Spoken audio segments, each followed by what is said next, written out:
Waves wash in, bringing with them what I fear most.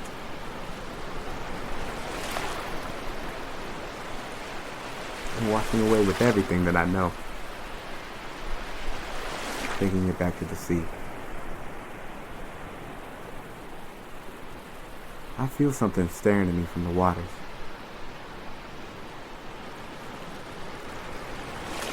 I look back up and I think everything that I need is beyond those waters.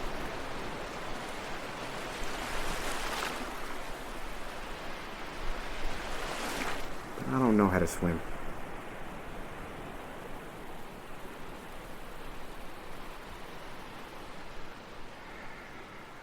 Where do I begin? Hey everyone, and welcome back. As always, it's Josue, and I keep disappearing on y'all, huh? Yeah, but now I'm back, and hopefully it's here to stay for our next and continuing run as we get into the winter season and beyond. So this is a really special one that we've done here. This is our very first guest that we've had, and this conversation that me and this guy had was one of the more insightful and one of the most interesting conversations that I've had in a long time. This guy is named Anthony Suggs Jr., and he has a lot of lessons to teach about vulnerability, about handling ourselves in this social media age, lessons that apply not only for people in the 20-something range, but apply to people, I think, in any age range. And this series is going to be presented in two parts since we ended up going for about 2.5 hours. So we'll split it into two to be released pretty close to each other. So first part will be coming out tonight. So tonight, and then second part at the latest by Dia de los Muertos, which is going to be on November 1st, which happy Halloween and Dia de los Muertos season for anyone out there listening tonight. And yeah, as a little PSA, our schedule has been out of whack just because I've been gone for so long. I mean, right now my life kind of feels like a war of attrition. There's so many things going on, but I'm not giving up. They're going to have to kill me first, but I'm going to keep grinding until I get it all done. But still, our episodes of JDM and the Dark Knight Trilogy analysis is still coming up now. It's going to be really out of order. If anything, in a way, like this should be season 3, episode 1. But at this point, really, this is going to be probably pertaining or belonging to season 2, and those other 2 episodes are going to be season 3. So we'll be kind of cross-seasoning. Not that the season format is all that important, but that's kind of like a format that I kind of wanted to lay out for myself. But we will be cross-planning because I got another interview coming up with someone else that's also very interesting, which I'm excited to bring to you guys too in the next couple days here. But yeah, everything is going to go down as I originally planned it, just not necessarily in the same order. But it's all coming. And also, as another PSA, this episode gets really real, gets really raw. So we do get into some topics which are more on the adult side. We use a lot of adult language. So I would advise, any of the parents out there to pull out some earmuffs for the little ones if they're going to be in the room, or just take them out entirely. But yeah, this is going to be a really fun one. And I hope everyone is doing well. And take care. Welcome back to the Night Show Network, and today is a very special episode in our run because we have our first official guest. Now, I want to thank you for coming here, man. This is pretty awesome. Hey, it's good to be here. Thank you. Yeah, this is a guy that I met. Now, actually, I can't remember though if I met you through Brandon Chan, or is it that you found out that we lived together that day that you showed up? Yeah, because it was one of the classes at some point, I think. I don't know. I feel like I've met everybody in the film program through Brandon. Yeah. Just like he's always worked with everybody, and you guys just show up. Yeah. I was like, oh, hey, okay, cool. Yeah. The fact you guys living together, I just assume everybody lived in that house. Yeah, because at some point it started off with me, Brandon, George, and then Kendra showed up. Yeah. So it was all 4 of us. I was like, what? Yeah. But it is true though. Yeah, Brandon Chan was a lot of times a common denominator for a lot of people. Definitely. He worked with everyone. So yeah, that was pretty awesome. But yeah, this guy is a multi-talent. He is a film minor. He's a business major. Stand-up comedian too, I think, right? Yeah. I thought I heard at some point that you got up on stage. I am working on that. Yeah, definitely. Yeah. That's pretty cool. And then he's also a really good screenwriter. I'm always impressed by the work that he does. So this guy, his name is AJ Suggs. So welcome him to the podcast. So, dude, we'll talk about your film Shoreline, which is one that I really enjoyed in a bit. But before we Thank get you. into that, just since you do have a lot of eggs in different baskets, I just was curious to find out if that's something that you just always wanted to do, like kind of spread your talents, or did you have any role models at some point that told you that it was a good Man. idea? Honestly, at first I just wanted to be like a video game designer. Okay. Like back in like 7th grade, I was Yeah. just like really into video games, Uh-huh. just like, and that's all I wanted to do. Yeah. And then I found out I hated math, Uh-huh. and I was like, I can't do this anymore. So I got really into movies at one point. I realized how I remember things, Uh-huh. if that makes sense. Like when I'm telling a story, it's based. The timeline is based on when I saw a movie. Okay. Like I can tell where I was in 2005 because of Star Wars Episode 3, and I saw it like 6 times with my dad. Yeah. I can tell where I was in 2007 July 3rd when I saw Transformers for the first time. Like I date my life. I kind of timestamp my life by movies. And so I was like, what's going on with this movie thing? What's going on? And so I was like, but I wasn't comfortable in front of the camera. So I was like, I'll just be behind the scenes. Yeah. I'll just try to direct it. Uh-huh. My dad's like, you can't direct without, like, you got to do other stuff before you become a director. Yeah. I was like, oh. So that kind of killed that for a little bit. But I was like determined to do that. And then it felt like the more I did stuff, the more I wanted to do. Like I don't feel limited, and like limited in quotes. I don't feel limited to just like being a director, or just like writing stuff or acting. Like I really like doing stuff that feels fun, and it seems like the new stuff where I'm learning something is the most fun. So like you talking about how like I'm a good screenwriter. I didn't start like really taking it serious until last year. Okay. And so before that, I was like, I suck at this. Yeah. Like I'm the worst screenwriter I've ever seen in my life. And then I was like, if I'm gonna do this, like I got to do it right. So I've just been sitting down, watching like videos, reading books, and just like writing and making sure that I'm good. I didn't start like the stand-up stuff until this year. Okay. When George was just like, you want to do this? Like I have this role. He's a comedian. Do you want to do it? I was like, I'd been thinking about it for a while. So I was like, this is a sign. I might as well just try it. Yeah, and just jump for it. Yeah, for exactly. Sure. Yeah, so yeah. I tried it. I love it. And it's like, but it's still scary. Oh, yeah. It's still, I'm not one of those that's like, this is effortless, so I can just do this. Like, it's still, getting up there was like, I was like sweating. I was like, Jesus, I can't. Oh my God. But like, I gotta do the stuff I'm scared of, or I'm always just gonna be the same kind of limited person that I am. So I feel like, I don't know, I'm just excited to see where I'm at 10 years from now.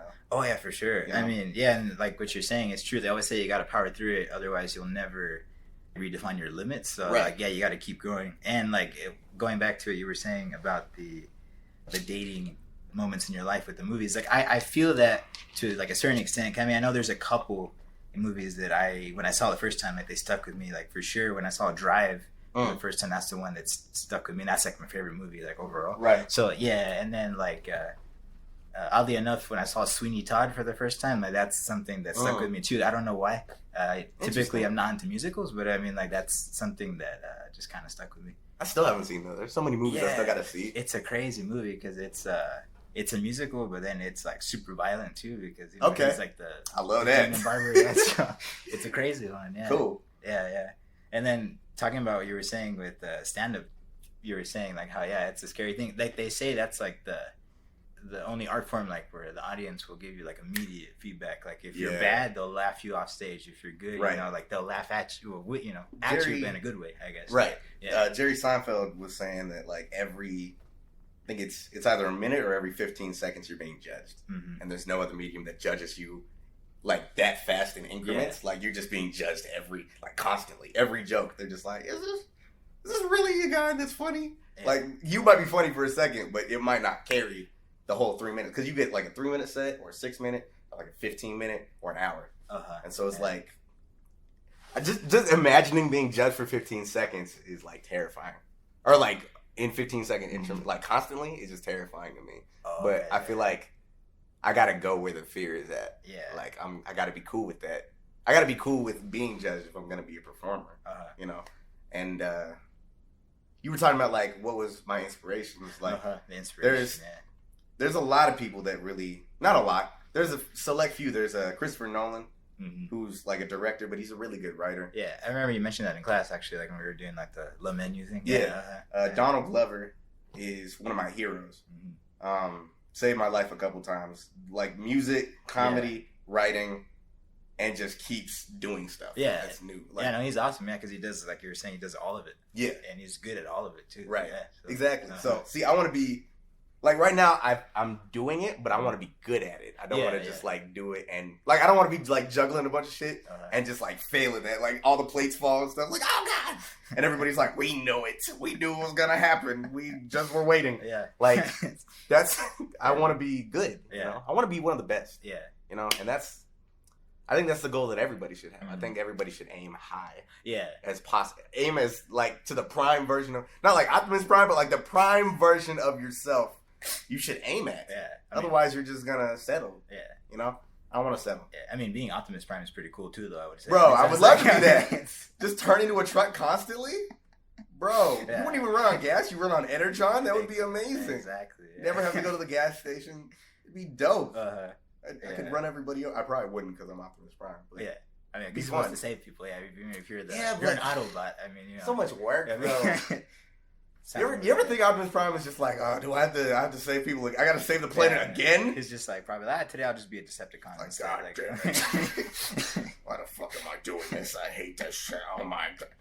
I gotta save them for the 17th time. Yeah. You imagine like 10 years from now when they're making Transformers 7 and you're just like, again? Oh my god. How many times could they save the planets? How many things could possibly land on Earth that's alien?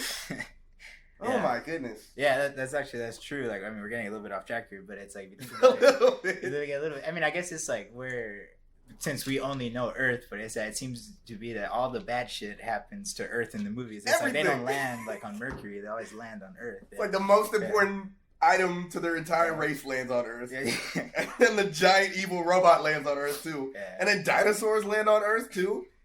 And then a thing that's gonna blow up the sun lands on Earth and it's the pyramids. And it's like, okay, calm down.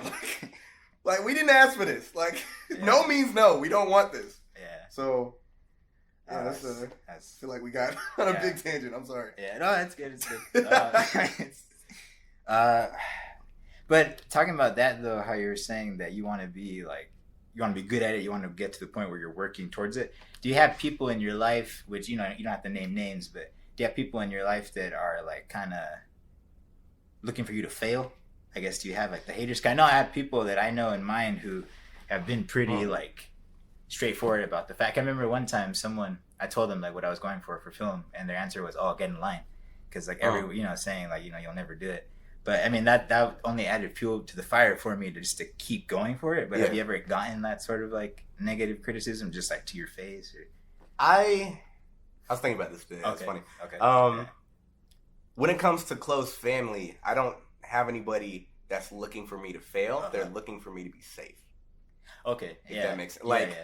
Like they're just like, be careful. Like that's a really hard career. And I'm like, and at first it would give me a chip on my shoulder because I'm like, man, you don't believe in me? Like, come on now, what's wrong with me? Like, I could do it. But it's really just them trying to like, they want you to be okay, you know? Because it's like this art stuff can be really heartbreaking. It's like you put if you're being genuinely like honest about it, if you're putting yourself out there, there's a lot of vulnerability that comes with that. Like you can, and a lot of artists are pretty sensitive. Like I'm a sensitive person. I know that about myself. Yeah. So it's like putting that stuff out there, you're looking for people you're just waiting for people to be like, man, that stuff sucks. It's like curb stomp your heart. And it's like family doesn't want that to happen to you. You know, they don't want you to have like your shoulders down and be like, oh man, look, I can't do. They don't want you to be depressed and like they want you to succeed.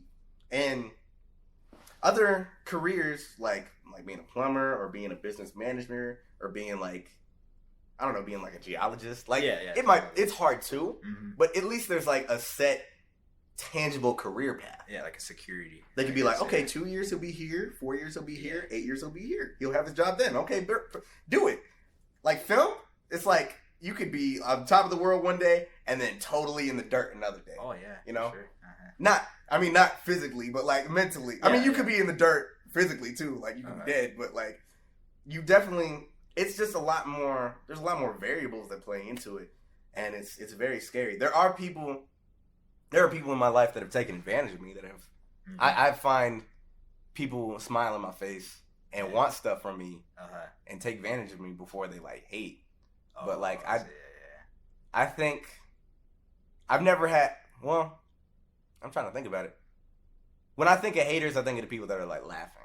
Okay. And they're like, he'll never do that. Like, Yeah. why is he doing that? Yeah. Why? Like, and I'm just like, why not? Mm-hmm. Because, like, not because someone's got to do it, but it's like, no one's going to tell the story that I'm going to tell or you're going to tell. Yeah. You know, Right. like, you have your perspective, and that's the one thing, that's one of the things that no one else could possibly have.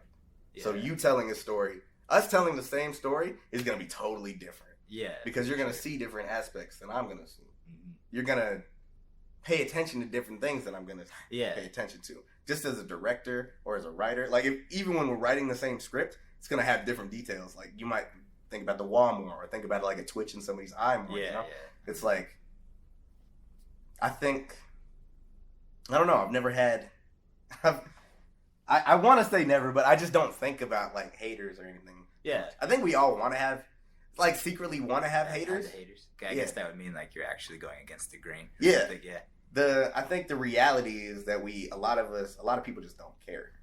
And that's the hardest thing to accept is just like, there's like people that love you. There's like maybe 2 people that don't like it. And then the rest just like don't just even, not aware. They're just like, yeah, exactly. Yeah. That's the thing. And that's the thing I'm like not afraid of, but I don't want to have in the future. It's just like a whole bunch of people that are like, I don't give a fuck. Yeah. Who is Anthony? Like, what is this guy? That is true. Who, yeah. What? Turn this off. Like, because that's, I don't know. If Patrice O'Neal is my other inspiration. I don't know if you've ever heard of him. He's a comedian. Yeah, I know him. Yeah. A quote that he said really stuck with me. It's like when he's doing a joke, he wants half the audience to be cackling and like dying, and the other half to be horrified. Like that, but he doesn't want a pocket in the middle. It's just like I don't have any reaction. You want to have an emotional reaction. Mm-hmm. You want to elicit that from everybody because even if it's bad, you can turn that into something good. In the same way you can turn the good bad, but like you can at least getting an emotion out of them means you're doing something. Yeah. You know? Yeah, I mean, I heard people say like a lot of times they might not remember what you said, but they'll remember how you made them feel. Yep. So then that's like the importance of it, I guess. Yeah. Right. Yeah. No, yeah, but that's an interesting perspective though. Yeah, I mean, because I could identify that with that too, because like the guy that said like, you know, get in line wasn't my dad, but yeah, my dad, like me and him would have like kind of almost like arguments, I guess, like before going into college, because yeah, he didn't want me to go into film because of more of the security aspect. But my mom was the other side because she actually wanted to be an actress when she was younger, but never actually got around to it. So she was like, go for it. So then it's like it was kind of like the battle of the two until he kind of, I guess, filed in, you know, and then you know, go for it. You just go for it, but be careful while you're going for it, I guess, And that's the thing. It's like he just wants you to be safe. Like if that's whether he realizes it or not, I think it's rooted in him wanting you to be okay, like wanting you to succeed. Yeah. All family just wants you to be okay, like good. Yeah. Like maybe not all family wants you to be better than them, but they do want you to be good. You know. I can see that. Yeah. So, I think just recognizing that difference is very important. Yeah. And it has been for me, you know, because when I was making Shoreline, I was just kind of like, man, like, I got a couple friends that are like really into this, and the rest just don't care. Man, I got all these haters, and it's like, and as I was going further along, I was just like, no, they don't care. That was even worse. I was like, oh god, they don't even care. Yeah. Like dang, because that's the most depressing thing I think. It's just like people not giving a shit about you. It's just like real. Like you at least, like love is a very powerful thing, and hate is a very powerful kind of like the motivation. Opposing, but people not caring is just nothing. There's almost if you let it be, it's just like there's no motivation to that. You're just like, well, if they don't care, why am I even? Yeah, it's just like a void. Yeah. There's just nothing there. So, like, that's. Yeah. Talking about Shoreline there, though. Speaking of Shoreline. Segue. So, I think Shoreline was your first long-form short film, right, that you went into? Or has there been some before that? It's my first live-action short film. Live-action, okay. Before I did Shoreline, I did a lot of stop-motion animation. Oh, okay. From, like, 7th grade up until sophomore year at college. Like before I transferred to Eastern, I was doing a lot of like animation and stuff. Just because like I was really into Transformers. I was like, I have Transformers toys. I could just like, so I picked up my mom's camera one day and I just started shooting. But like, Shoreline is the first, I guess, live action. Like I had some experience before, so I was kind of, I knew how to write a script. Yeah. Not in the correct format. I was writing it in Microsoft Word, but I knew how I wanted to write a script. Like I had a formula down. I was like, okay, this character is gonna say this. This is where the action goes. I'm gonna write the action in bold. I'm gonna write something else in italics. Like I had a formula. But yeah, Shoreline is a first for a lot of things for me. First time really acting, like seriously trying to act, seriously trying to write, and seriously trying to direct something. You know, and just de facto producing something. I guess because I think we're all de facto like we just have to be. Yeah, you kind of have to. It's like I guess I gotta do this. I guess I don't know. Yeah. Because I feel like the producer role is like the one that's kind of like it's up in the air. I mean, like, I get what a producer is, but sometimes I ask myself, like, what do they do? But then it's bro, I don't know. Does anybody know? Everybody gives me different answers. It's like kind of a mystery, yeah. But I feel like they just throw money at it. Yeah, it's like I don't know, do it. Go do it, you know. Just and make sure you're making enough to pay me back. Yeah. Except when you're the producer, you don't have to pay yourself back. Yeah. You're like, make sure you pay me back, me. And then you don't. Yeah. You're just like, oh shoot. Well. You're fired, me. What are you gonna Can't fire yourself. Yeah. But what was your question? I'm sorry. I didn't. Did I hit it? Like, oh no, I was just saying like what? Yeah, because I asked like what was that the first one that you had done? You said like that. No, you had done the stop motion. Yeah, technically no, but no and yes. Like no, it's not the first project I've ever done, but yes, it's my first time like doing the acting and the writing and the directing of a live action product. Okay. So I had done I had done sketches in high school, and I had done like when my psychology class was like, you can do a video instead of doing an essay. I was like, oh, I'm jumping on that. I got to do that. Yeah, because I hated essays. So we did a bunch of videos for that, and people really liked them. And I was just like, I've been doing videos for a long time. I've been doing YouTube for a long time, but I've never sat down and been like, this is a short film. This is what this is. Yeah. Like this is an artistic product. But that's so. Yeah, I guess so. Yeah. As a long-winded answer. No, that's good. That's good. Tell me about it though, because I didn't know that it was going on until one day that I talked to Brandon, and then he had mentioned that he was working with you on that, and I kind of wish I would have been able to go to the screening and the Q&A that you had over at the movie and dinner. Yeah, I wasn't able to make it out. It's crazy. Yeah, because a lot of the questions that I'm going to ask next probably you already answered, but like. I'm cool with answering them again. It's been 5 months, I think. So okay. Yeah. I haven't thought about it in a while, but yeah, I'm definitely, I'm down to answer anything. Yeah, for sure. Man, Shoreline. Yeah. Brandon and I have been working on that for like 3 years. Yeah, I remember he had mentioned that. It'd been like a while. Yeah. It's been a crazy experience. It was like my dissertation on doing this art stuff. Yeah. All was like short. It was like being in the film program almost. Like it was like this was a production class. But like all mixed together. It was like you gotta do a project, 45 minute project for 3 years, and then we'll see like if you're really about it. Like this was my testing ground for being like, am I really gonna do this film stuff? So do you want me to like say what this story is, or do you want me to like? Well, yeah, I mean, just give me some background. Like, where did the idea come from? Like, where was it birthed? It was birthed during a time, a very tumultuous time in my life, like very chaotic. Where it was like I was trying to help some people I thought were friends out. Okay. And they ended up like screwing me over at the end. Yeah. And there was something about it, like me having trust in them and then like breaking that. That was like heartbreaking. And I like went to a really, really dark place. Yeah. And I was like, I don't even know like what my reality is right now. Because it's like there's a psychologist I listened to that was talking about what happens to the brain when you're betrayed. Yeah. And it's like when you're betrayed, when your trust is betrayed, like on a fundamental, like you care about somebody and they break that, it makes on a I guess physiological level, it makes you question everything about your world. Yeah. So I was like, if I was gonna talk about I recognized I was self-aware enough to be like, okay, I don't know what's real right now. I don't know what to do. And then I was like, when you're in a dream, you kind of don't know what.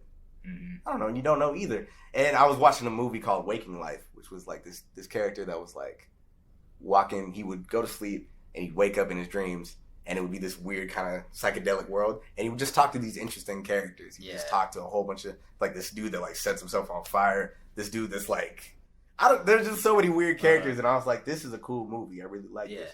And that combined with a whole bunch of the rest of my inspirations, I just kind of started writing a script, and Shoreline is what came out. Okay. So I guess if I'm gonna synopsize it, it's an adventure film about four friends that kind of like they're about to graduate high school, and they're about to go into the unknown. Yeah. And the unknown is really scary to me because it's like obviously you don't know what's gonna happen. Yeah. Like. And after high school, I didn't know what was going to happen. Like, I hadn't really applied for colleges until, like, the last couple months before high school. So I was like, I don't know what I'm... Eastern, I guess? And then, like... Yeah. Not knowing, and then being part of the generation of millennials that is kind of the middle child of generations, where it's like, we're in between, like, the baby boomers and everybody else that grew up with, like, these wire telephones and everything. And then we got gifted with computers and cell phones, and we're just like, I don't know what is this? Like we've had to adopt and adapt to so much that it's just kind of like, I don't know. We're very, very attuned or we know the unknown a lot. Yeah, we're very used to being part of the unknown. For sure. I mean, there's like, I think there's a line in the movie like where the character you're playing, Theo, like he says. We've been gifted with this beautiful piece of technology, and we don't know what to do with it. I think so. Yeah. That goes wow, that was a direct quote. Wow. I watched it like 4 times. I know a little. What? Yeah. Wow, that's more times than I've watched. Had to prep. Had to be ready. Thanks, bro. But, wow. Yeah, for sure. And it's one of my favorite lines too. I like it. I like it. Yeah, it's a good one. Thank you. I mean, like what you were saying though too. I could definitely see that because Theo, he's the one that's like calling out like all the other guys like on their stuff. Like there's that scene, by the campfire, like, where he goes on his rant, about just the 21st century type stuff that we have going on. Yeah, and I found that really interesting too because he says that people are like too used to basically being like fake to each other, and like the lives they live on social media is not the life that they live not their real life in person. Yeah. Do you feel like that still, or is that something that you deal with daily? I guess just kind of like. I don't think that's ever a thing that I'm not going to deal with. Like, it's very, it's very easy to confuse. First off, I love that whole scene because it's like he has this moment where he's kind of. It seems like an indictment of our whole generation, but then afterwards, there's a scene with the two of them talking, and he's kind of being. Not reprimanded, but like they're pointing. The other character, Clarence CJ, is pointing out his flaws too. So it's not like he's like a god. Like Theo's not like a godly, like looking down at everybody, like you're all bad and I'm the greatest. Like I didn't want to do that, but I think it's very easy to get into a place where you don't know the difference between what you are here in reality and what you are on Facebook, or on Snapchat, or on Instagram, or Twitter. Like it's very easy to confuse that clout and that popularity online for like your real life presence, because as soon as you leave this, like none of that feels tangible. Exactly. It's like if I'm talking to if I talk to Donald Glover, if I just met him on the street, like he has a presence, but if I had 1 million Twitter followers and no presence, I'd be like, well, I got 1 million Twitter followers, so we're equal, right? Like, no one would think that, because he does stuff. Like, you got to do stuff in real life, I think. I think that's the most important thing. And then support that with, like, online content, Yeah, so, you got to live. I guess you got to live the life, or I guess walk the walk, Yeah, exactly. Yeah. And that's all. That's what I'm about right now. It's like a lot more walking than talking. I was doing a lot of talking during the making of Shoreline just to kind of... Because I wanted to figure out my thoughts. Like, I think that's how we figure out through conversation is how we Uh, figure out our philosophies a lot more. Because I think something, Mhm. but until I meet you and I'm like, I think this, and then you're like, Yeah. oh, that's weird. I think this. I'm not really challenging it, so I Mhm. don't know if I believe it. Yeah. But like, I think, I struggle with that every week. Just like, yeah, just kind of always comes back. yeah, because it's not a habit, but it just I know it's almost social media is almost like a drug, or it's Mhm. like if you buy into it, if you buy into the power of it, it takes over. It's a Yeah. high. You're just like, oh man, I got 100,000 likes on this post. Oh my, that's more than I've ever gotten in my life. How much did my friend get? 5. Oh. Yeah. Like you feel like it's so easy to buy into. So I always keep that in mind. Yeah. And I think I'm glad I made this film first because that gives me that knowledge that wait a minute, like it gives me that muscle to be like, wait a minute, let's not, like that's not a good idea. Don't fall into that. So yeah. Yeah, I appreciate that you're saying like how you got to be able to like separate, I guess, like the person, because we all, not everyone, I guess, has that. I don't want to say gift, I guess, but I guess it could be a gift in certain contexts, like where you're the person that gives like your friends advice, or you're the one that like goes against like the culture, or like is trying to change things. But I like how you said how you have to be able to distinguish the two and also check yourself. Yeah. Because I mean, like with the podcast, I try to do like, usually it's based off movies, but I like to try to give I guess like lessons, quote unquote, because like, there's people in my life who are dealing with certain things that I talk about, or I've actually been there when they happen.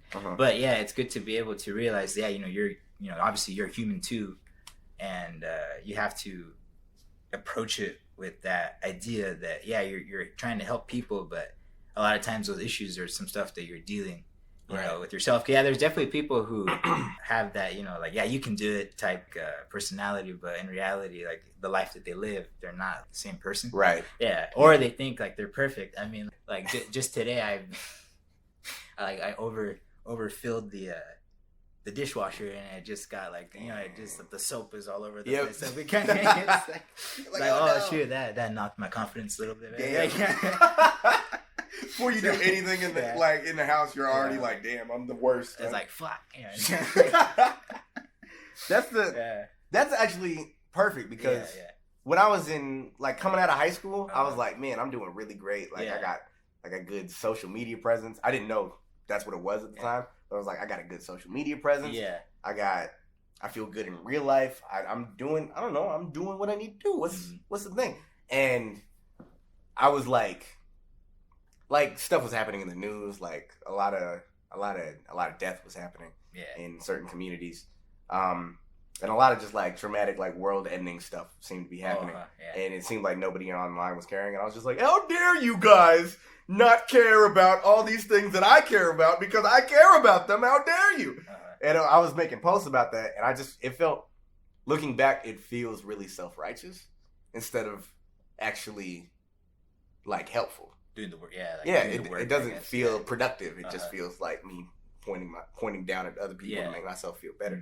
And I didn't want to do that with this film. Like I felt like if it would be too easy for it to come off like that without that scene afterwards where the other character's like, you're not good either. Like, what are you doing? Like the scene where I'm just like, we've got this beautiful piece of technology and we don't know what to do with it. And like, if I just left it at that, I think that would have been terrible, because it's like, afterwards, it's like, what are you doing with it? Yeah. What are you doing with that piece of technology that makes you any better to call us out? Yeah, for sure. Like, for sure, so I'm not, I went through a period of like, okay, so if I recognize the world has a problem, I've got to fix it within myself first. Yeah. Fix it within my house first. Make sure the flaws in my house are taken care of, like clean my room, whatever. Like, make sure my house is healthy, and then go into the world and start trying to help the world. Yeah, like and spread not the word. I guess, and not like point it out if I'm not going to fix it or try to fix it. So I wanted to be an example of a character, at least at the beginning of that point. Like he's in high school, so he doesn't recognize that. But like me now, like talking about the film, I know that I want to productively help the world instead of like just pointing at it and being like, everything else is bad when I'm not. I'm perfect. Like because everybody looks perfect online. Like if you believed like everybody else's like Facebook posts or their Instagram, like everybody's having the most beautiful life ever. Oh yeah. Like nobody's dying in their family. Nobody's dog died. Nobody got in a car accident the other day because they don't post those. Yeah, they just post their highlights. Yeah, it's just champagne and yachts every Exactly. It's always the highlights of your life. And if you look at the highlights and think that that's the reality, then you're just going to see all the highs. And it's like, you're going to see all the highs and compare them to your lows. Because you'll be in bed just being like, man, I don't have any money. I ate half a grilled cheese sandwich today. I put the other in the fridge. You know how much of a struggle that is? Man. Like, and they're on a yacht right now with Meg the Stallion driving a boat. That's crazy. Wow, I suck right now. But it's like, she might not know how to swim. She might have fallen off the boat and then freaked out. Like, there's a whole bunch of stuff that you're just not seeing. Yeah, so many variables. I guess. Yeah. And you're comparing them to like your reality that has all those variables, and you just feel awful all the time. So first thing I did is I tried to stay off social media for a little bit, just to kind of figure out how to, first off, what my flaws were, second off, how to fix them, and third, to recognize, to be more aware of what social media was doing for people. And then when I came back, I was like, okay, I get it. Like, I get what this is now, so I'm not enamored by it in the same way. So, I think I forgot what your question was. Well, no, actually, we're still kind of on it. I mean, like, I just kind of building off what you just said, though. Like, I think that is a good strategy. I mean, there's people that, they completely leave social media. I mean, like, I've considered it a couple times, but I do see the value in it as a communication tool. But definitely, it is saturated with a lot of like negativity and a lot of people, I guess, trying to sell you a life that, it could not be real. Yeah, there's like a weird sound going on in here. What is that? It's like, I don't know, dude. Is that a computer? There's a couple buildings that they say on campus are haunted, so I don't know. Oh. Podcast featuring me and the ghost. Okay, gotcha. Casper? What? Yeah. Anthony Suggs featuring Casper. There we go. Or Danny Phantom. I'd rather. Or Danny. Yeah, that's actually. I want to be Danny Phantom for Halloween. Yeah, that'd actually be a cool costume. That's what I want to do. Like with the big old like hair piece. Exactly. Yeah. Get some really green eye contacts and everything. Yeah. Get some white like Tim's. Just get some white boots. Be good. It'll be perfect. Yeah. You've contemplated. I contemplated just leaving it. Yeah, because it's just like.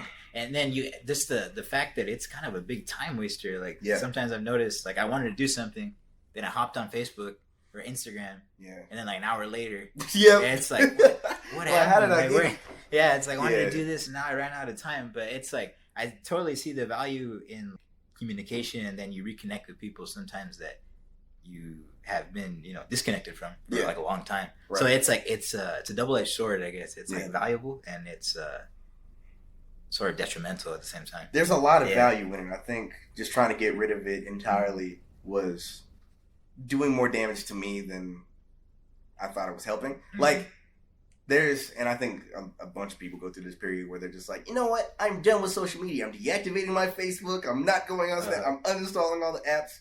And then they come back. And it's the same thing. Like, they just do the same thing over and over. Yeah. And I was doing that. I was like, what is happening? Like, how does this... What am I doing? Yeah. And it was like, it just felt pointless to me. So, one time, actually this year, at the beginning of this year, or before this, I deactivated my account. And I didn't forget about it, but it just didn't matter to me. And then I was going to these, like, networking, like, quote-unquote networking film events. Yeah. And people were like, just add me on Facebook, add me on Instagram, add me. I'm like, oh, God, no. Yeah. Oh, God, no. And people were being like, I tried to message you on Facebook and nothing came up. I just didn't see it. And I was like, oh, wait a minute. This is a good networking. So I think there's a healthy way to use it. I think there's a really good way to be using it. Yeah. You just have to use it right. Like, you just have to use it how it was intended to be using, and not just for the memes, not just for the entertainment. Because it's entertaining. Yeah. It's basic. Twitter's like TV for me. Like, I go home and I like get on Twitter and I'm just like, what show is on today? Yeah. What new memes are coming out today? Yo, that's crazy. Yeah. a girl with one arm cheated on her boyfriend, and then like it's just the stupid stuff, really and then the memes that come out of it are just like it's amazing. Yeah. But part of what you were saying earlier, like to this day, I still find myself like I'll get on Twitter when I get up. It'll be 9:00 in the morning, and then I'll be like scrolling Twitter, and I'll look down. It's 9:45. Yeah, and it felt like 3 minutes. Yeah, it's like where did the time go? Whoa! So it's like I think the key to social media is being intentional. Yeah, with your time, like really, when you're walking the walk you're talking about, like knowing the steps that you're taking online is just as important as real life. Yeah, So I think because if you use it right, it's benefiting you. It's not detracting from your life. That time doesn't feel wasted. Yeah. If you're sending a bunch of emails to a bunch of different like film people, you don't feel like you wasted 45 minutes. Yeah. You feel because you remember what you're like. Okay, that's tangible. Like that's connected to something in the real world. If you're just on there scrolling memes and then you look down, it's 45 minutes. You're like, I don't even remember all the memes I looked at. I remember laughing, but I don't remember like nothing in real life is connected to that. So there's nothing really fulfilling happening. Yeah, like it was like fulfilling in the moment, I guess. But then didn't really add too much value, I guess. Right. With it, I mean, laughing is healthy, but definitely, I guess just like I could totally see that. But it's also, excuse me, it's also like, that laughter I think is dangerous because if you start being more amused by your phone than a real life conversation, I think this real life shit gets real boring. Yeah, That's where like a subtle depression comes in, where it's just kind of like you don't care about. Like I was talking about how other people don't care. Now you don't care about the real world. Yeah. Now you're entertained by that way more than you're entertained by any of this. Yeah. So it's like I feel like it's like a drug. It's like not. I don't know this from experience, but like not like cocaine is like if you're really on cocaine a lot and then you get off it, it's like the world is just gray. It's from what I've been told. It's just like nothing. Like imagine I know you've edited a lot, so it's like taking like the contrast function and just turning that all the way down and just having it all just be a gray block. Like that's how I imagine them seeing the world. So it's like that's how I imagine. That's how my world looks after being really enamored by social media a lot. Is I come back and I'm just like, this is like I got to deal with the bad stuff now. Yeah. I was looking at all the highlights. Now I got to look at all this shit. Ugh. Yeah, it's all dusty and weird and smelly sometimes. It's like not here, but like smelly in general. You got to deal with crackheads. Oh yeah, you don't have to deal with crackheads on Facebook. I mean, you kind of do. Some of your friends have crackhead opinions, but other than that, you don't have to deal with crackhead smell or anything like that. So, yeah. I mean, there are places near us, though. I mean, like if you go to certain parts of Spokane, I mean that's pretty like definitely prevalent. Yeah. And I guess that's kind of leading into what I wanted to say next is that is the contrast between real life and the social media. I guess like what you do get on the social media usually is like the pretty stuff, like you're saying. But in real life, a lot of things are ugly. Like the reality of things that are sad. Not everyone has everything that they need, and some people have too much, I guess. So then it's like it's crazy.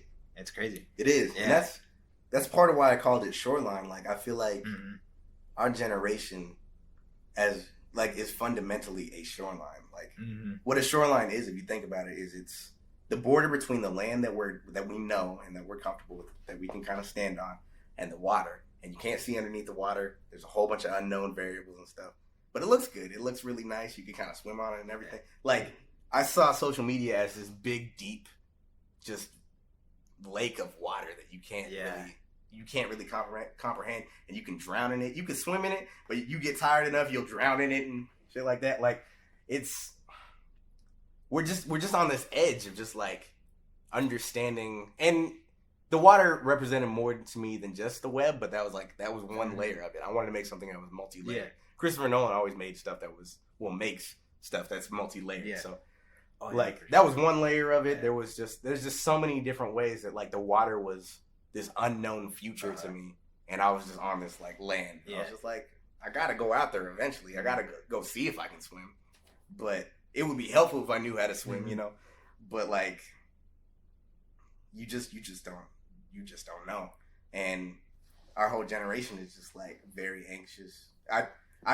I'm trying not to speak for the whole generation, but it's like Oh, no, but it seems like there's just like this panic in people's eyes if you look at them sometimes. They're just No, like yeah. freaking out We're- because they don't know. Yeah, it's true. Like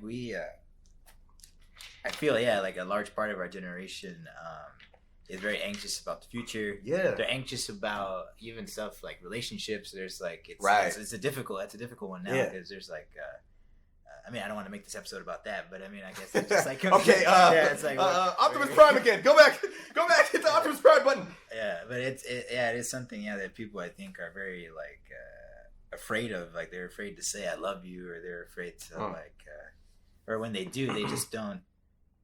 They don't mean it. Yeah. Yeah. It's like I think they're trying to mean it. They just don't. Yeah. The feeling's not there. Yeah, you know? yeah. Like I hope I'm not getting too dark.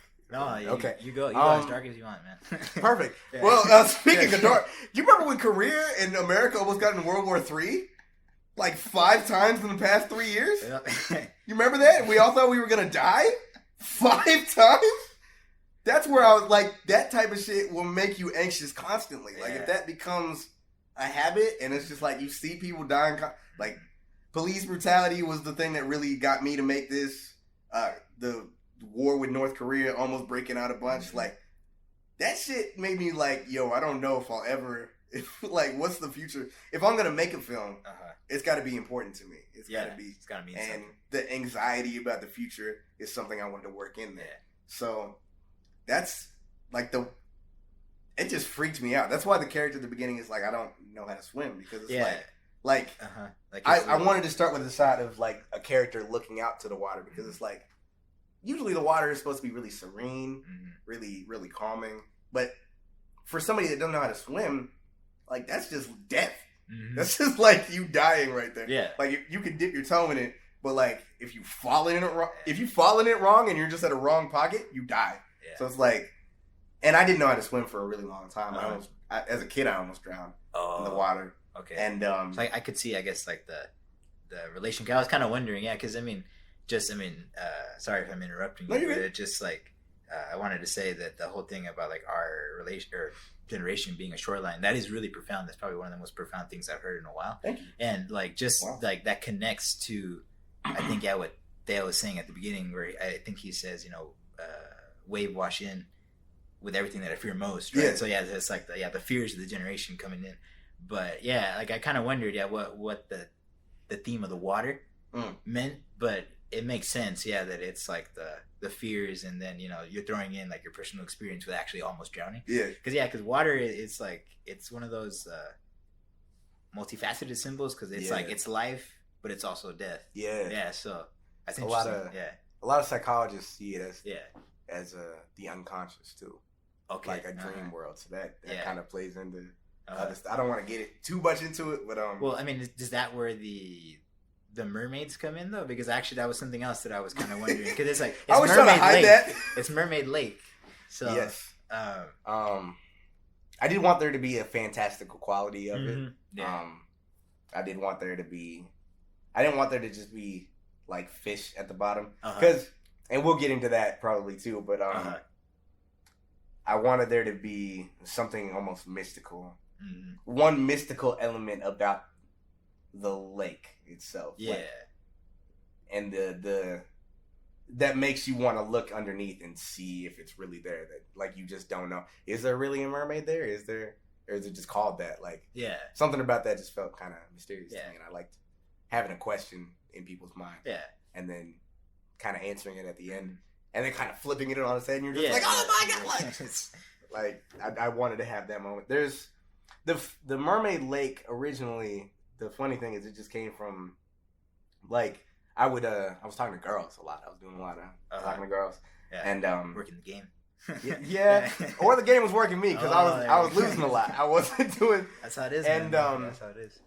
Things that people were telling me like, oh, this is okay. There's thousands of fish in the sea. There's millions of fish in the sea. And they say that literally, like I think it's Rashid that says that, right? Or yes, exactly. Thank you. Yeah. Wow, you did your research. Oh, yeah, okay, no, exactly, I don't even remember that. I can't prepare. So people would say that a lot, and I hated that shit, because I'm like, I don't want just a fish. I don't want just another fish. I wanted, like, first off, I didn't see Yeah. them as a fish. Like, they were something more than a fish to me. Yeah. Like, I don't want just a fish. I want a mermaid. Like, I want something fantastical that, like, no one else has ever seen. That I want the Little Mermaid. I want Ariel, like, I want someone singing with me in the underwater with Poseidon and stuff. Like, I just wanted something magical. And a fish just didn't seem, like, you can eat a fish. But it doesn't. It's not as filling as, like, having a mermaid. Not eating a mermaid, but, like, just like having a mermaid companion is what I meant. I see it. I see it. And it also, I also hated it because I'm allergic to fish. So I'm like, I couldn't even eat a fish if I wanted to. What the fuck? What are you telling me? Like, so that shit always got to me.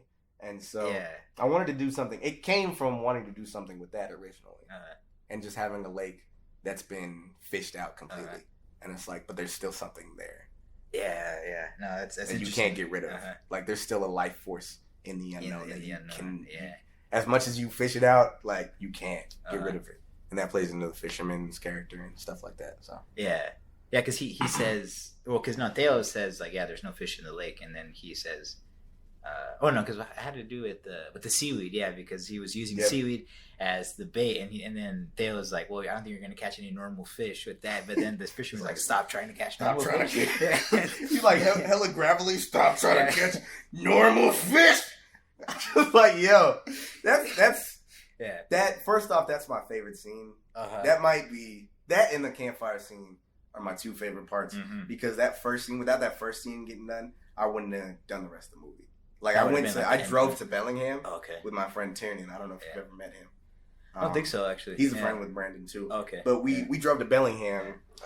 Wait, Tiernan Osborne? Yes. Yeah, no, I do know. Yeah, I do know. So we drove to Bellingham in 2016. Yeah. And met up with the character that plays Ben Howard, the guy that plays the fisherman. Okay. He was like, I met him in advanced drama in high school, and he was like the best actor I'd ever seen. Okay. Like, he could cry on stage, and I'd never seen anybody do that. I was like, yo, this guy's an Oscar with, like, I was just gushing. And so getting him to be the fisherman was, first off, incredible to me. And then, like, the day we were supposed to shoot on Saturday. We got there on Friday, supposed to shoot Saturday, but it rained all day. It rained the whole day. It felt like a typhoon. Like, we were looking out the window, and it was, like, terrible. There was just this hurricane going on, and I was just sitting, like, I was sleeping on a sleeping bag. I was just like, damn, God. For real? This is, like, existentially, for real, just being like, am I not meant to do this? Like, am I really not, is this not my path? Like, I was questioning the whole journey, because that was the first thing we had shot. That's the first thing we were trying to shoot. And I had driven all the way out there. I didn't have a lot that I still don't have a lot of money. But then, like, I'd spent all the money on gas and, like, food to get there. And we got there, and that day was just shot. Like, there was no way we were filming in that. And then I was like, okay, well, we got to leave tomorrow, but, you know, let's see. I'm going to wait one more day. I was supposed to leave Saturday. Let's wait till Sunday. And wake up the next day, and the sky is just like the bluest it's ever been. Like, the clearest I've ever seen it. And it's warm, and it's just beautiful. There's no wind. It's just fantastic. And I'm like, okay. Like, I can do this. Okay. And so, but Ben has a flu that day. So I'm like, oh, God. Yeah. And he comes out of his room. He's just like, he's got like a box of tissues. He's like, let's do this. And so, and he had taken some medicine. So he's kind of, I don't know if he was like high, like crossfaded off of a flu and some cold medicine. Oh, shit. Yeah, I don't know what that combination did to him, but he was dying in the back seat. And we get out to the lake, and he sits there with his box of tissues to the right of him, like tucked underneath the bench so the camera can't see it. And we just go.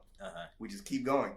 And one of my favorite shots I've ever done is the moment where we both look out and the sun is kind of that is a nice shot.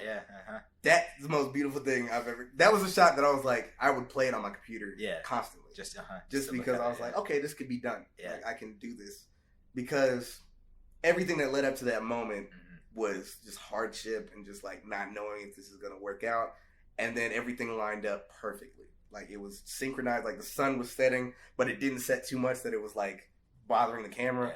Like, the birds were flying by, the water just looked serene, nothing fell over, the camera had enough battery. Stuff that, like, as an amateur, like, it kind of happened, like, you don't charge the batteries. Yeah. So the camera shuts off. Like, everything worked for once. Yeah. And I was just like, oh, yo, let's go. And so that feeling, I carried through the rest of the film. Mm-hmm. And so that scene is very important to me. Yeah. Very, very important to me. Yeah, I mean, I think so. Yeah, I mean, like, just that line, I think, if you were to... I mean, because, there are a lot of important lines, but I think that line is probably, in my opinion, the most important, because the philosophy of don't try to catch normal fish, I think that can be applied to a lot of things. It can be applied to don't settle for a specific person, don't settle for, like, a specific situation. So, that's, like, a good mantra, actually.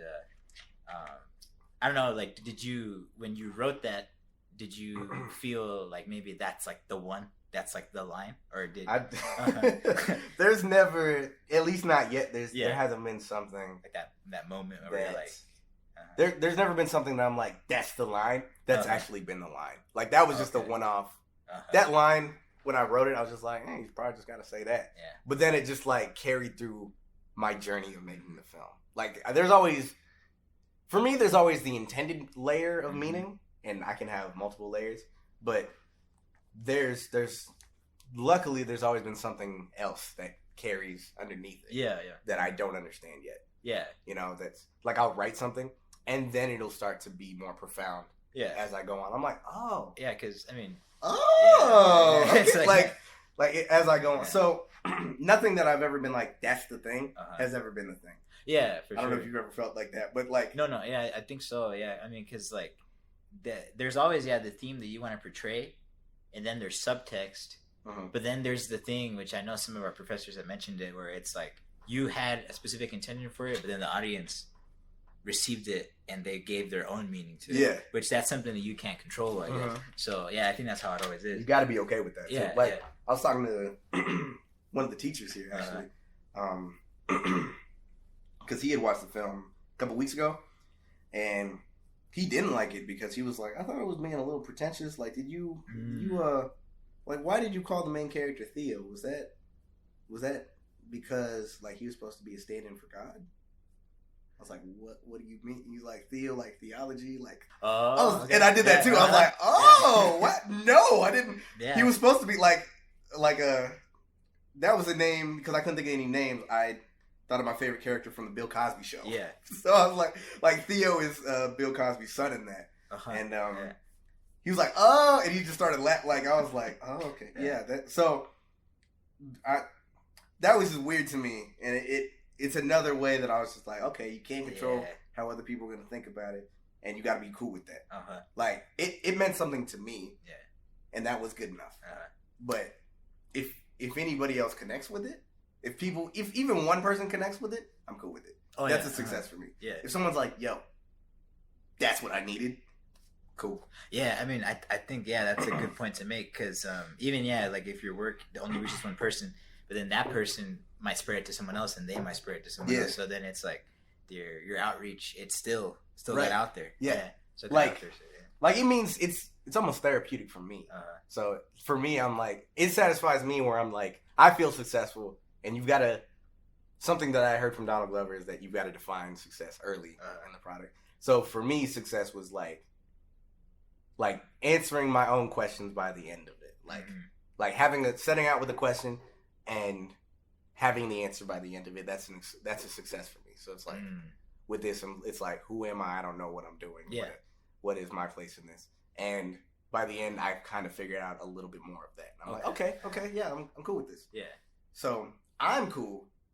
Now, if somebody else is cool, if even one more person's cool, I'm done. Call it a day. Like, I'm good for now. So, because I make it because I need that. I love creating stuff. So I'm just going to do this for the rest of for the rest of my life. Yeah. Like, I'm just going to be creating stuff. Yeah. For me, I get the satisfaction out of it. But if somebody else is like, yo, that's kind of dope. That right there is, I needed that actually. If somebody else is like that, I'm good. Mm-hmm. And it turned out a lot of people were like that this time. So I'm like, yeah. And I didn't know why at first, but it was like, I feel like it was just talking about something that everybody was afraid to talk about. Yeah, You yeah. know? Sometimes you gotta like be able to step into the fire, and then just kind of challenge it. Because I mean, I guess talking about fire, literally, like that scene around the fire. Yep. Like when everyone, or Wow, Theo's that was a going good on his segue. hey, it's like That was good. But like some of his friends are telling him basically, like I think it's Clarence who tells him that, like, well, don't you think that that's just you looking in the mirror? Yeah. And then he's like damn, like why? Hold on. Damn, you got me. Yeah. Hold up, I'm stuck. But then there's the two girls that are off to the corner Uh-huh. when Theo kind of he shuts himself up, and then you're like, no, keep going, because like you're basically like you're saying something that has to be said. So I thought that was kind of a powerful moment. 'Cause I think that's how it is in real life. Yeah, like some people are afraid to talk about it. Yeah, there's But that then- pushback. Yeah, but then there's the group of people that are like, maybe they don't want to do it themselves, but when someone says it, they're like, okay, well then I'll support you. Yeah. Or like we need to keep talking about this. Right. So yeah, that was a Yeah, I think that's in all aspects of life. Yeah. It's like not everybody's gonna. As an artist, we're kind of learning how to articulate those emotions and those feelings. We're learning how to articulate the unknown. Like we might not be like soldiers are on the front lines of a different kind of battle, but artists are on the front lines of the battle with the unknown. Yeah. So it's like, and that's just like taking in the unknown and processing it and then articulating it. Yeah. So that everybody can be like, I was feeling that, but I didn't know how to say that until just like even comedians are like everybody has that kind of joking feeling, but a comedian will say it the best way because they'll take that emotion and they'll turn it into a dope joke that you're just like, yo, I didn't even know that's dope. Like I felt that. I've always felt that. I relate to that, but I've never been able to say that. And artists as writers or just directors, actors, they take those feelings that we have on an instinctual, on a fundamental, maybe even unconscious level, and they turn it into something that we can process consciously. Yeah. So I don't expect.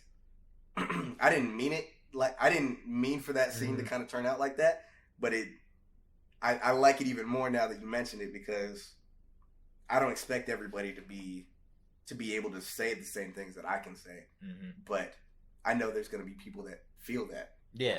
That are going to be like, yo, that's that's identify with it. yeah. There's also going to be the pushback, and I've got to be able to fight through the pushback, or I'm never going to even be at the campfire. I don't deserve to be at the campfire if I can't push through that kind of resistance, and say what needs to be said. Yeah, I mean, because like you're right. There are people that are always gonna like kind of fight back against it. I mean, right after that scene, there's the scene like where it's just Theo and then I'm forgetting the name of the other guy, but it's that's Clarence. Clarence. Oh, okay, yeah. Clarence. CJ. Yeah. They get really deep with each other, and he tells him like, well, there's some people that, like that are going to be talking like all this positive stuff, but then there's the people that no matter what gets told to them, like they can't come to terms with their past. And I mean that's like a really deep thing, I think, because I've been there too. Like there's been certain things like where it's like people were like, oh, you can get past it, you can do it, but it took a long time, and then I finally got over it. But I mean, I know people now who are dealing with stuff like that who I've tried to talk to them, but it gets better for a little bit, but then it's like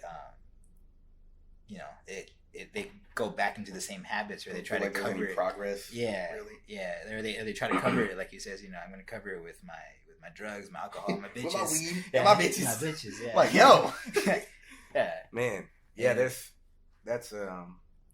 something I've had to deal with a lot too. I think, man, there's a lot of times where I've gotten into conversations with people that like their friends have died, and you just can't say anything. Yeah, it's like what do you say? Like they're just at an existentially like desperate place where it's like you can't, like they want to know the meaning, the purpose of their life, and you don't even know the purpose of your life yet. So you're kind of like you can't. You want to be like, pick your head up and just keep working through it. Like, but everything you say, no matter what you say, it just comes off like that. Yeah, But you've got to be that kind of positive rock, even if it's just for them to pick up and yell at. Yeah, And I've been that source of, I guess, people in my family, my friends, and just coworkers, even like that thing that people vent to a lot. A lot of people, I've had to listen to a lot of I don't feel bad about it, but I've listened to a lot of people's problems, and I've kind of just learned that sometimes you just have to take it. You have to take it in and just be like, okay, and ask questions and kind of help them work through it instead of trying to work through it for them. I think I've thought about the next part of that story for a long time, but like I think that character would work through it eventually, but it's like if Theo was just trying to just be like, just pick your head up and just keep put one foot in front of the other, like if he just did that conversation falls apart immediately. Oh yeah, because it's like, man, shut your corny ass up, like shut up, just like mushes him in the face and that's it. But like he needed to get that out, and I think there's the reason why I nicknamed him CJ and then had his name be Clarence. Was like there's a persona difference in there too. I don't know if you ever seen 8 Mile with Eminem. One of the lines that everybody always remembers is from that last freestyle where he's Eminem's freestyling against Anthony Mackie. And he's just like some. His real name is Clarence, and everybody's like, oh my god, because it's like that's not a hard name. So I wanted Clarence to have a name that he thought was hard, like CJ, was a little bit tougher. That's why at the beginning he was just like, bro. He's talking to Rashid. He's like, bro, I thought you'd never call me that again. Remember that? So he also has kind of a double persona too, just like Theo does. That makes sense. So that's why I need to have that conversation with him. But when the party ends and Rashid and his girl go away and Justin goes away, he doesn't feel the need to be that kind of hype partier anymore. He doesn't feel the need to entertain people. So he's back to the kind of he's back to the real version of himself. The maskless version. I mean, that was a really good example, I guess, of like character like depth though, because like throughout the film you see him being like the loud one, and like he's like the party one, but then as soon as as they leave, then he kind of mellows down, and then I think they even have that conversation where it's like Theo tells him, I've never seen you this quiet before, and he's like, I've never seen you not high before. So it's like but I thought that was an interesting transition there. Someone in the theater when we were watching that, like as soon as he said that, he was like, I've never seen you not high before. Someone was like, damn. I was like, yo, that's crazy. But no, that was that's perfect to me because like one of the teachers, the same teacher that I was talking to about the Theo God thing, he was like, there's a part in the film where the other character just kind of turned into another character out of nowhere, and I was like, where did that come from? I was like, that's how it feels a lot of the time. Like you just drop, like especially after social media, it's like you just drop your mask, you just drop that persona, and then you have to deal with like your problems again. And that's not, it sucks. Like, and the teacher was like, and he just starts talking about stuff. And it's like he's talking about police brutality and like family stuff, and you're just like, where is it coming from? And it's like, that's just real life. That's how a lot of the conversations, especially in my family, have gone. Like one of my family members will start talking, and then suddenly we're on like Donald Trump, and then suddenly we're on police brutality, and then suddenly we're just on there's a through line that kind of connects all these things, but if you're not paying attention, you're lost. You're just like, yo, what am I doing? Like, and that's kind of how I wanted that conversation to feel, but with a peer, because I've had a lot of peers just like start talking about a problem, and then suddenly there's just like a big, just all this stuff underneath it comes out, and you're just like, yo, and I get in a situation where I'm like, yo, I wish this man would stop, like I just like chill out, but you get it, like I get it, I'm just like. I really wish he would stop, but like he needs this, so I'm gonna listen to it, And I've been gracious enough to have a couple friends that will do that for me, where I'm just like, I start with like, man, that Transformers movie was trash, and then it just gets into, man, police brutality, fucking, man, that fucks me up sometimes because I'm just like, yo, do I even matter? And they're just like, man, I don't want to talk about this right now because I almost got fired from work yesterday, but he needs this, like having those conversations played into this completely. And just like being able to set aside your problems to help somebody else with theirs, or put your problems together and kind of figure them out, even if it's kind of hostile at first, because it starts out really hostile. I think I wanted to show an example of that. You know, I thought that was important to me. Yeah, yeah, because I mean, like by the time that they're almost done, like you see one of the, I think the biggest fears that Clarence has is just being alone, because he says that Rashid is gonna, you know, he has a full ride scholarship for football, and then, you know, he's leaving, and then but then Dale's like, well, you know, or I think Clarence is like, well, you know, who am I gonna hang out with? And then Dale's like, oh, well, I will hang out with you. So, I mean, it's like, yeah, it's like, yeah. That's one of my favorite parts too. Yeah, he's like, I got you, man. No, but I mean, yeah, that's how it is sometimes, though. Like, sometimes, like, yeah, you want to kind of, I've made the mistake of where, like, you know, I've tried to tell someone, you know, you can't do this, and they're not getting it. So then I raise my voice, and then it's like, I get mad. But then I realize in hindsight that, you know, that's not the way to do it, because that's not really helping out anyone. Yeah. So really, sometimes just being there for them is the best you can do. Yeah. Yeah. That thing you said about him being afraid to be alone. Excuse me. Wow. That thing you said about You're good. Yeah, that thing you said about him being afraid to be alone. Like, I think that's very important to recognize in all of us, because what's the opposite of being able to connect with everybody on? You know, social media has allowed us to connect with more people ever. Yeah. What's the opposite of that? Just being solitary, like being alone, being solo, not being able to reach out to anybody. And I thought being able to address that fear that we all have is very important. Yeah, no, it definitely is. Yeah. When you don't have social media, when you deactivate it, when you uninstall all the apps and everything, it's just you. Yeah. And you got to deal with yourself. And I'm afraid to deal with myself sometimes. I got some messed up stuff I got to deal with. You know? Oh yeah. Like I'm sure you do too. I'm sure. Yeah. Like all of us have some stuff that we are putting off fixing, or just don't have the tools. We don't feel like we have the tools to fix. Yeah. And being able to hang out with our friends, kind of, you know, it kind of helps us not have to deal with that. And when Rashid leaves and he goes off to college and he's got this girl, and everybody that's partying is gonna go do their own thing, and it's just you. That's kind of sucks. Yeah, no, that's the scariest. Especially when all of your personality was rooted in, or the personality that you made as a mask is rooted in being able to interact with all of them. Like, once they're gone, that has nothing. There's nothing to stand on. Yeah, you know, and so it's like that's just like profoundly. That profound loneliness is just like something that we're all afraid of. So even if it plays into death, it's like everybody's afraid to die alone. So like, I think not going that far, but like at least rooting it in that, I wanted to talk about. So I wanted him to come from that as a motivation. If you like the content of this episode and any of those that we made so far, I'd really appreciate it if you would like, share, and subscribe on any of the networks that I'm available, and help this podcast to keep spreading. If you want to interact with me outside of the show, I'm always willing to take your guys' comments and concerns. Head over to my splash page at the9showpodcast.myportfolio.com. There you'll find all the appropriate links to my show Instagram, to the Facebook, including some other cool jump off points like the blog and others that are currently under construction. Thank you for keeping it locked into the 9 Show Podcast, and as always, thank you and take care.